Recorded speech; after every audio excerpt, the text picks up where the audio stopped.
मैं सत्कर्म का प्रमाण देने वाली भक्ति हूँ। मैं मानव को सत्कर्मी बनाने वाली पूजा हूँ। असुर ब्रह्मदेव एवं श्री हरि विष्णु ने इस यज्ञ में दक्ष की अनैतिकता को रोकने के कारण उपस्थित होना आवश्यक समझा।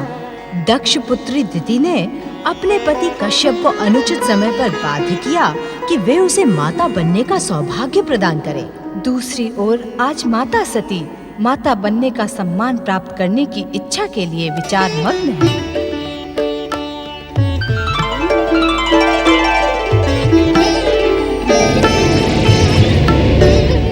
सती, शक्ति तुम इस समय? तुमसे मिलने का उचित समय यही है शिव संगिनी शक्ति स्वरूपा सती, कारण कि तुम्हारे पति तो गणों के साथ विश्व भ्रमण पर गए हैं। क्यों प्रकट हुई हो तुम? इस प्रश्न का उत्तर तुमसे अज्ञात नहीं सती। शक्ति स्वरूपा सती को निराशा शोभा नहीं देती। इस निराशा का कारण तुम भली भांति जानती हो। श्री महागणेश की इच्छा अनुसार तुम अगले मानवीय जन्म में ही उनकी माता बनने का गौरवपूर्ण सम्मान प्राप्त कर सकोगी। तो अब इस जीवन का शेष उद्देश्य क्या रह गया है? शिव संगिनी सती, क्या तुम्हें इस प्रश्न का उत्तर ज्ञात नहीं? जानकर भी जानने की इच्छुक नहीं हूँ। जानना तो होगा ही सती, क्योंकि तुम्हारा ये प्रश्न शीघ्र ही उत्तर के रूप में तुम्हारे सन्मुख प्रकट होने वाला है।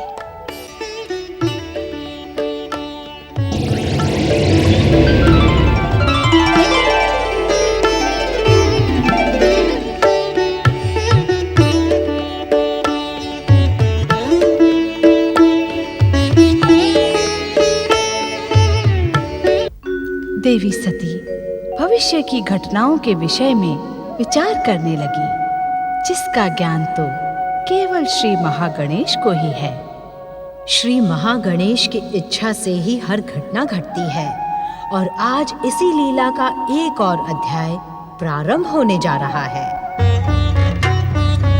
हाँ मंत्री जी, इन सभी आमंत्रित अतिथियों को महायज्ञ का निमंत्रण भेज दिया जाए। जो आज्ञा पृथ्वी सम्राट।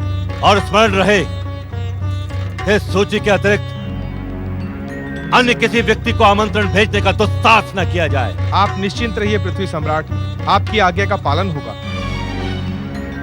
और हाँ, महायज्ञ स्थल के मुख्य द्वार पर सुरक्षा व्यवस्था सुदृढ़ कर दी जाए, जिससे एक भी अवांछित व्यक्ति वहां प्रवेश न कर सके। ऐसा ही होगा पृथ्वी सम्राट। अब आप जाएं और महायज्ञ स्थल की समस्त व्यवस्था का स्वयं निरीक्षण करें। जो आज्ञा पृथ्वी सम्राट। पृथ्वी सम्राट प्रजापति दक्ष की जय। पृथ्वी महारानी वीरनी की जय। स्वामी, आप महायज्ञ में शिव सती को आमंत्रित क्यों नहीं कर रहे हैं? क्योंकि शिव और सती इस महायज्ञ में आमंत्रण के योग्य ही नहीं है। ये आप क्या कह रहे हैं स्वामी? वे आपकी जामाता और पुत्री हैं। हाँ। भूत पिशाचों से सेवा करवाने वाले उस श्मशानवासी का ब्राह्मणों की इस महासभा में क्या काम? और सती ने तो हमारे साथ विश्वासघात किया है, उसका दंड उसे भोगना ही पड़ेगा। स्वामी, जो बिंद गया वो मोती। बीती बातों को भूल जाए स्वामी। भुला दें? ऐसे भुला दें महारानी? हम भुला दें? अपने अपमान को भुला दें? अथवा शिव का अपमान करने वाली उस घोर प्रतिज्ञा को भुला दें? क्या आप क्या कहने की इच्छुक है महारानी?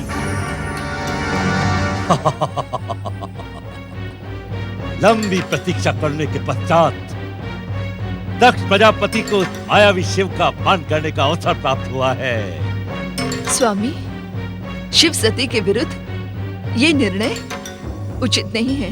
महारानी, हमारे निर्णय पर प्रश्न उठाकर आप हमारा अपमान कर रही हैं। सावधान!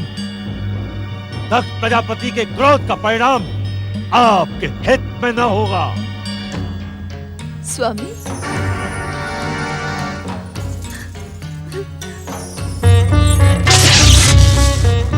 नारायण नारायण। प्रणाम भैया दक्ष, प्रणाम।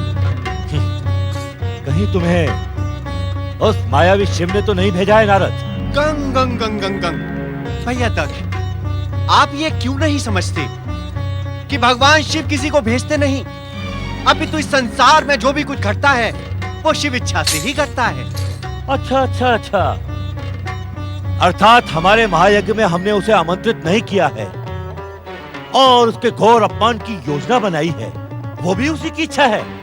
ये शिव इच्छा नहीं, शिव लीला है, जिसका अर्थ आप कदापि नहीं समझ सकते। तुम जैसे चाटुकारों ने शिव को देवता बना दिया है नारद। मुझे तो श्मशान में वास करने वाला और भूत पिशाचों से सेवा करवाने वाला किसी योग्य दिखता ही नहीं। यदि नेत्रों पर क्रोध एवं अहंकार का आवरण पड़ा हो तो किसी भी व्यक्ति को उसकी योग्यता दिखाई ही नहीं पड़ेगी। नारायण नारायण। नारद, फिर क्रोध को जागृत करने का दुस्साहस न करो, अन्यथा परिणाम तुम्हारे हित में न होगा। नारायण नारायण। परिणाम के भय से ये नारद अपना जन कल्याण का कार्य नहीं छोड़ सकता भैया दक्ष।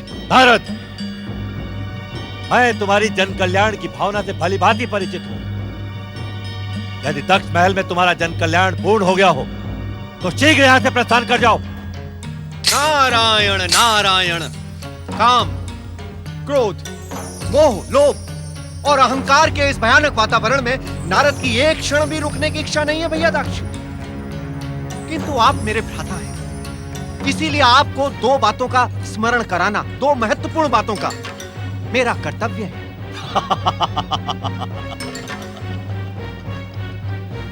तुम्हारा व्यक्तित्व भी बड़ा मझोला है नारद, जो अपने अपमान की चिंता किए बिना हमसे दक्ष महल में प्रार्थना करने आ गए।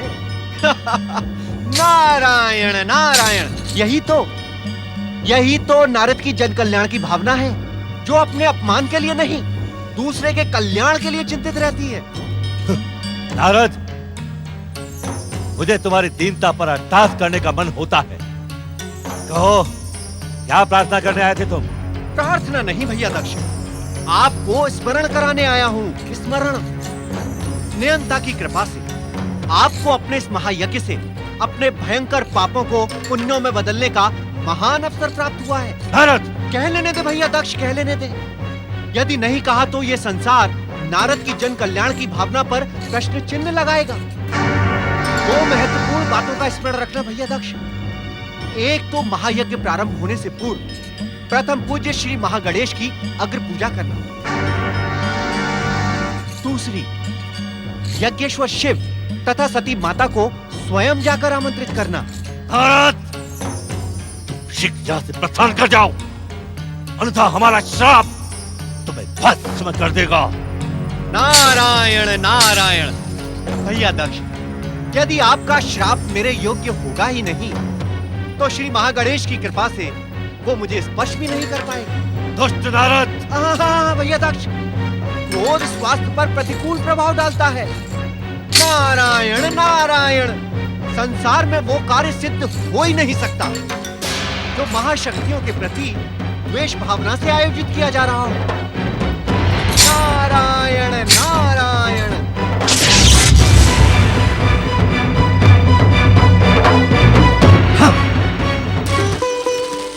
ओम महागणेशाय नमः स्वाहा। ओम महागणेशाय नमः स्वाहा। ओम महागणेशाय नमः स्वाहा। ओम महागणेशाय नमः स्वाहा। स्वामी, मेरी बात सुनिए स्वामी। आज मैं अत्यंत प्रसन्न हूँ।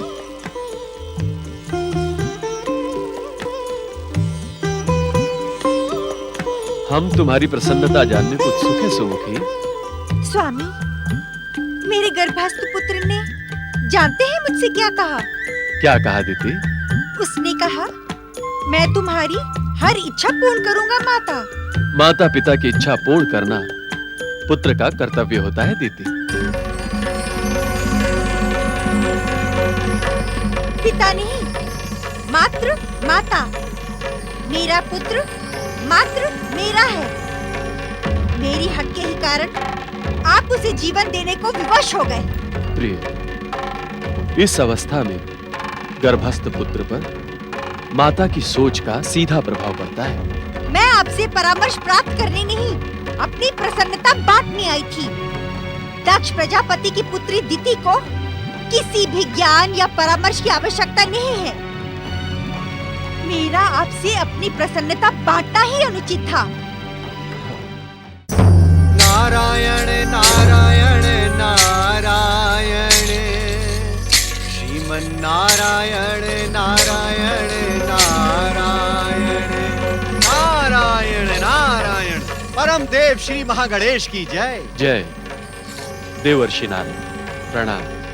कश्यप आश्रम में आपका स्वागत है देवर्षि। पधारें। सावधान ऋषिवर, सावधान। सदा प्रसन्न तथा आनंदित रहने वाले देवर्षि नारद, आज आप किस मुद्रा में हैं? ऋषिवर, आज मैं आपको पृथ्वी लोक की भावी घटनाओं से सावधान करने ही आया हूं। पृथ्वी लोक की भावी घटनाओं से? मैं कुछ समझा नहीं देवर्षि। ऋषिवर, क्या आपने दक्ष प्रजापति के महायज्ञ का समाचार नहीं सुना? हमने सुना तो अवश्य है देवर्षि कि दक्ष प्रजापति परम पिता ब्रह्मा जी के नेतृत्व में एक महायज्ञ का आयोजन कर रहे हैं। नारायण नारायण। अब आप इससे आगे की कथा मुझसे सुनिए। आगे की कथा? मैं कुछ समझा नहीं देवर्षि। ना ना ना ना ना, भैया दक्ष के स्वभाव को जानने वाला उनकी कथाओं को लेकर चकित नहीं होता ऋषिवर। नारायण नारायण। पहेलियों की भाषा का प्रयोग करके बात का बतंगड़ न बनाए देवर्षि। जो कुछ भी कहना है स्पष्ट कहें। स्पष्ट? स्पष्ट कहूं देवी? कह दूं ऋषिवर? तो स्पष्ट सुने देवी कि बात का बतंगड़ तो अब बनने वाला है। आपके पिता दक्ष प्रजापति ने परम देव श्री महागणेश की अग्र पूजा ना करने का एवं यज्ञेश्वर शिव तथा सती को ना आमंत्रित करने का निर्णय ले लिया। नारायण नारायण। गंग गंग गंग। ये अहंकार दक्ष प्रजापति का पीछा कब छोड़ेगा देवर्षि? अहंकारी कहकर आप मेरे पिता का अपमान कर रहे हैं स्वामी। नारायण नारायण। देवी दिति, जो स्वयं परम देव श्री महागणेश का एवं यज्ञेश्वर शिव जैसी महाशक्ति का अपमान करने का इच्छुक हो, हम उसका अपमान क्या करेंगे? उसका तो संसार अपमान करेगा। नारायण नारायण। देवर्षि, मेरे पिता का अपमान करने वाला अभी जन्मा ही नहीं है। देवर्षि नारद अदृश्य हो चुके हैं दीदी।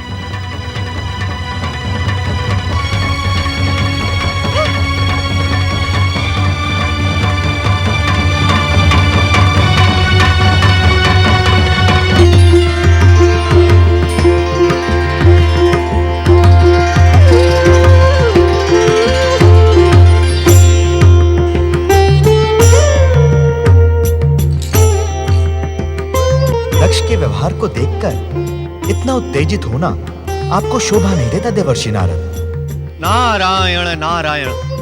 हे परमदेव श्री महागणेश, मैं दक्ष के व्यवहार को देखकर उत्तेजित ही नहीं, व्यथित भी। देवर्षि, ये तो अहंकार का स्वभाव है, जो अपने सम्मुख किसी की गरिमा को स्वीकार नहीं करता। अर्थात प्रभु? अर्थात दूसरे की गरिमा तथा प्रभुता को स्वीकारने वाला कभी अहंकारी हो ही नहीं सकता। हे सर्वेश्वर, भैया दक्ष मात्र अहंकार का ही प्रदर्शन नहीं कर रहे हैं, अपितु वे तो महाशक्तियों का अपमान भी कर रहे हैं। ये अहंकार की चरम सीमा है देवर्षि, जो दक्ष के सर्वनाश का कारण बनेगी। अर्थात भैया दक्ष का सर्वनाश निकट है प्रभु।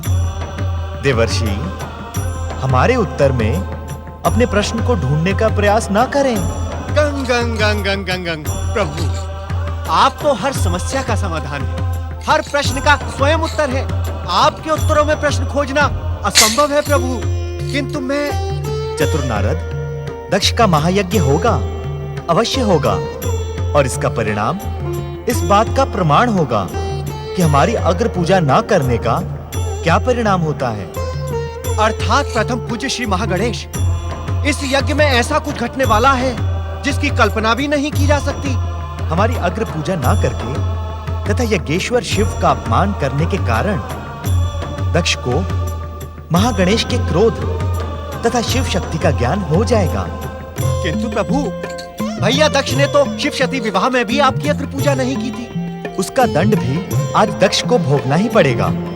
तो क्या आज शिव शक्ति विवाह में? जिज्ञासा में ही सब कुछ जान लेने के स्थान पर आप स्वयं जाकर घटनाओं के साक्षी बनिए नारद।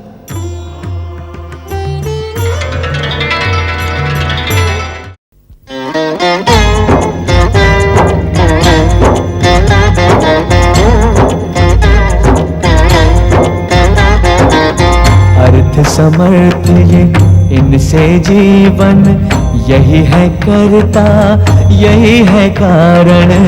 अर्थ समर्थ ये इनसे जीवन, यही है करता यही है कारण। सारे जगत के भाग्य विधाता, दुख हरता ये है सुखदाता। श्री गणेश